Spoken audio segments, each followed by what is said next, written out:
आदाब दोस्तों, 6 अगस्त 1945 ये वो दिन था जिस दिन अमेरिका ने हिरोशिमा के मुकाम पर न्यूक्लियर अटैक किया और इसके 3 दिन बाद नागासाकी के अंदर भी एक न्यूक्लियर अटैक किया गया। हिरोशिमा के अंदर 96,000 और नागासाकी के अंदर 1 लाख से ज्यादा लोगों की डेथ हुई। उन दिनों के अंदर इन शहरों का टेम्परेचर 4000 डिग्री सेल्सियस से ऊपर जा चुका था और ये अटैक करने वाले वही ब्रिटिशर्स थे जिन्होंने परसगीर पाको हिंद के अंदर भी काफी तबाही की थी। लेकिन हम आज भी इन लोगों से नफरत ही करते हैं, तो फिर किस तरह से जापान यूएसए को अपना एक अच्छा दोस्त मानता है और न्यूक्लियर अटैक होने के बावजूद भी इनकी ये दुश्मनी दोस्ती के अंदर तब्दील कैसे हुई और इनके दरमियान क्या मामला चल रहे हैं, इन तमाम चीजों को आज की इस वीडियो के अंदर हम ब्रीफली डिस्कस करते हैं। अगर आपने अभी तक हेल्थस्क्वेयर एरा को सब्सक्राइब नहीं किया तो प्लीज मेक श्योर सब्सक्राइब। बात शुरू होती है 1868 से, जब यूएसए ने एशिया के अंदर ट्रेड शुरू की थी। यूएसए एशिया के अंदर ट्रेड तो कर रहा था, लेकिन इनको शिप्स की रिफ्यूलिंग को लेकर काफी प्रॉब्लम्स फेस करना पड़ रहे थे और इसके लिए सबसे बेस्ट पॉइंट था जापान। लेकिन उस वक्त यूएसए इस तरफ नहीं जा सकता था क्योंकि यहाँ पर मिलिट्री रूल चल रहा था और मिलिट्री रूल के चलते यहाँ पर एंटर होना तो दूर, इस तरफ देखने तक की इजाजत नहीं थी और यूएसए इनके साथ ना तो ट्रेड कर पा रहा था और ना ही इनके साथ अच्छे तल्लुकात बनाकर यहाँ पर रीफ्यूलिंग कर पा रहा था। यूएस ने सोचा कि अगर कुछ करना है तो हमें किसी भी तरह से इनके इंपीरियल रूल को लाना होगा और इंपीरियल रूल को लाने के लिए उस वक्त की एक गवर्नमेंट जो कि सिर्फ नाम की गवर्नमेंट थी, उसका साथ देकर यूएसए ने अब मिलिट्री को हराया और इंपीरियल रूल को कायम कर दिया। इंपीरियल रूल के कायम होते ही यूएसए यहाँ पर ट्रेड करना स्टार्ट करता है और इनके साथ अपने तल्लुकात काफी अच्छे कर लेता है। तल्लुकात के अच्छे होते ही अब जापान के अंदर काफी डेवलपमेंट आ रही थी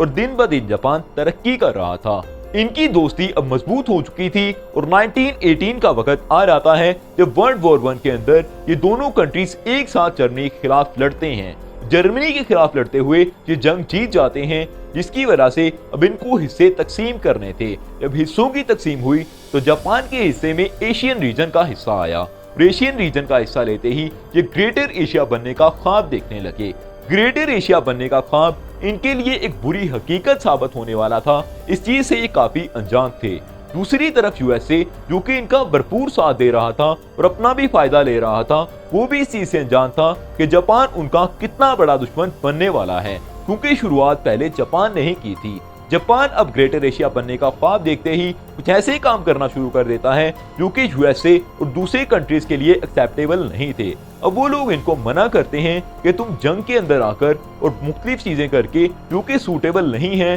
जगह पर कब्जा मत करो। लेकिन ये लोग नहीं रुकते और 1931 के अंदर मंचूरिया नामी जगह पर कब्जा कर लेते हैं। अब जापान ये ख्वाब देख रहा था कि वो आहिस्ता आहिस्ता पूरी जमीन पर फैल जाएगा और तमाम मुल्कों को हराता चला जाएगा, लेकिन उनके लिए ये चीज एक भयानक ख्वाब साबित होने वाली थी।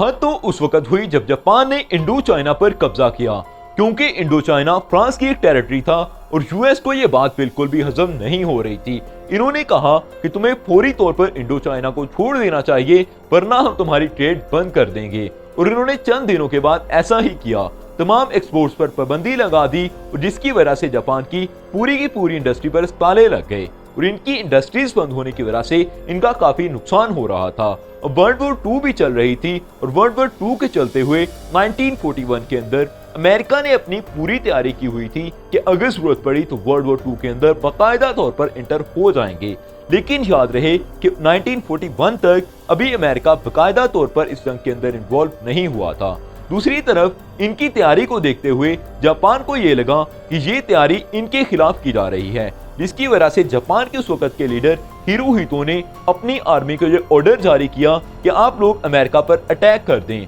जब उन्होंने अमेरिका पर अटैक किया तो अमेरिका को इसकी भिनक भी नहीं लगी और इनके 2700 से ज्यादा लोग मारे गए थे, जिसकी वजह से इनका काफी नुकसान हो चुका था। अब अमेरिका ने यह इरादा किया कि बाकायदा तौर पर वर्ल्ड वॉर 2 के अंदर इंटर हो जाएगा और ऐसा ही हुआ। इन्होंने एलीट फोर्सेस को ज्वाइन कर लिया, जबकि दूसरी तरफ अब जापान ने भी जर्मनी के अंदर हिटलर के साथ हाथ मिला लिया और हिटलर की आर्मी को ज्वाइन करने के बाद अब ये लोग ये सोच रहे थे कि अब ये किसी को भी नहीं छोड़ेंगे, क्योंकि उस वक्त हिटलर काफी तबाही मचा रहा था और काफी कत्लो गारत करता हुआ नजर आ रहा था। कुछ वक्त तक तो सब कुछ वैसे ही चलता है जिस तरह से जापान ने सोचा हुआ था, लेकिन 30 अप्रैल 1945 को हिटलर सुसाइड कर लेता है और इसके सुसाइड करने के बाद जर्मनी अब पूरी की पूरी एलीट फोर्सेस के कब्जे में आ जाती है और दूसरी तरफ जापान अभी भी सरेंडर करने के लिए तैयार नहीं होता, क्योंकि हिरोहितो कहते हैं कि हमने इस जंग को जारी रखना है और इसको खत्म होने नहीं देना, जिसके चलते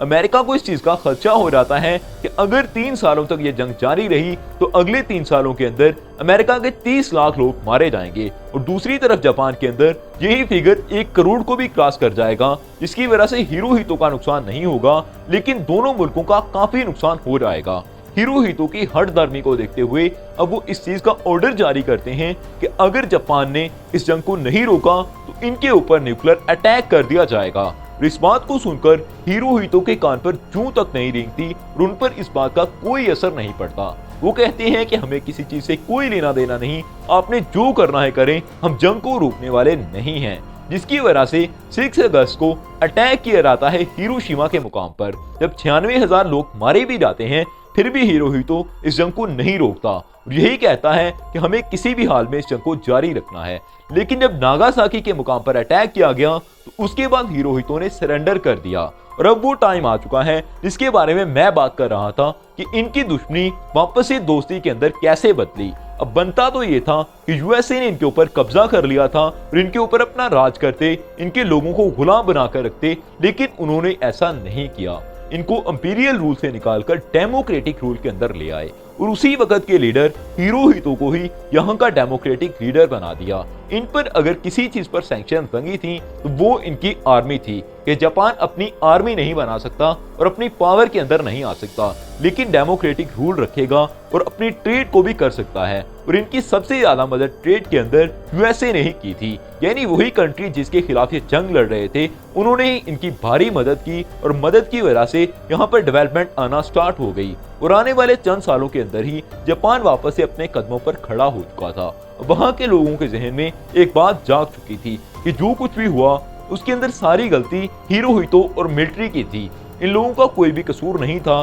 जिन लोगों ने अपने कंट्री पर न्यूक्लियर अटैक किए। आज भी जापान के अप टू 70% लोग यही कहते हैं कि जो कुछ भी हुआ वो हिरोहितो की वजह से हुआ था, ना कि यूएसए की वजह से, और जो कुछ भी हुआ इसके पीछे सारा कसूर हिरोहितो का ही था। लेकिन अगर देखा जाए तो लोग ये भी कहते हैं कि जो कुछ भी हुआ ये सब कुछ यूएसए ने जानबूझकर किया था और यूएसए ने अपनी गलती को छुपाने के लिए अभी जापान पर अच्छा सलूक किया, और अगर ये अच्छा सलूक ना करते तो इनके ऊपर जो धब्बा लगा था उसकी वजह से अपनी करेंसी तक को पूरी दुनिया के अंदर नहीं चला पाते और इनके ऊपर जो धब्बा लगा था वो कभी भी साफ होने के काबिल नहीं था। आप कमेंट्स के अंदर अपनी राय जरूर दीजिएगा कि आपके ख्याल में किसकी गलती थी, ये सब हिरोहितो की वजह से हुआ था या फिर यूएसए की वजह से, और क्या यूएसए ने सिर्फ अपनी गलती को छुपाने के लिए अच्छा सलूक किया या फिर वो वाकई के अंदर अच्छा है। Subscribe the channel for more videos. Thank you, all of you to be with us.